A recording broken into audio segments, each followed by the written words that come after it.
Bonjour l'Afrique, bonjour les Africains, messieurs, dames, bonjour et bienvenue à votre émission Regard sur l'avenir. Les enjeux d'un monde multipolaire, c'est le sujet du jour. La multipolarité sonne le tocsin de la civilisation et de la civilité et met fin à la barbarie, la domination, l'exploitation, le mépris, le mensonge. Tout ça, ce sont des caractéristiques de la sauvagerie. Érigées en... Le Pakistan est nous traduit par cette confrontation armée avec l'Inde, que l'Inde peut multiplier autant de fois qu'il souhaite le Pakistan, mais ils ont une aspiration à la grandeur.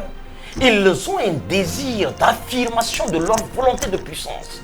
Ils l'ont démontré en déchiquetant les rafales en carton que Paris a vendu au Premier ministre indien. Et je pense que certainement ils sont en train, le Premier ministre indien en ce moment est en train de revoir sa coopération militaire stratégique. Et certainement il va se retourner vers le Pakistan. Il n'a que ses yeux pour pleurer. Il n'a que ses yeux pour pleurer. Paris étant spécialisé dans le mensonge, l'arnaque, l'escroquerie instituée comme règle de fonctionnement de son rapport aux autres. Surtout qu'on a vanté les mérites de ce Rafale, voyez-vous. Oui. On a dit que c'est l'avion le plus sophistiqué, imprenable, pouvant brouiller les radars et tout.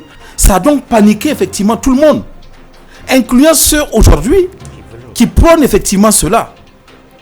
Très stratégiquement, ils ont trompé le monde en copiant, mais en gardant sous boisseau ce plan de Hitler que personne ne pouvait douter que c'était leur propre plan pour avoir la puissance, la détermination et l'esprit de sacrifice de la Russie qui a perdu près de 26 millions de sa population en soldats sans compter les ressources pour vaincre effectivement cette ambition unipolaire pour au lendemain se remettre effectivement dans une situation où, je ne vais pas revenir dessus, comme le grand camarade Aloul l'a dit, revenir à la pratique de leurs grands-parents, dans la conduite effectivement sous la puissance du Colt, pour construire un monde unipolaire américain.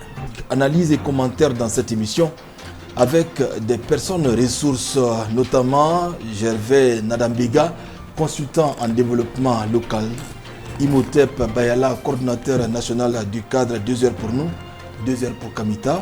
Et enfin, bien sûr, le grand frère Alouna Traoré. Il est militant donc, et témoin vivant de la révolution d'août 83.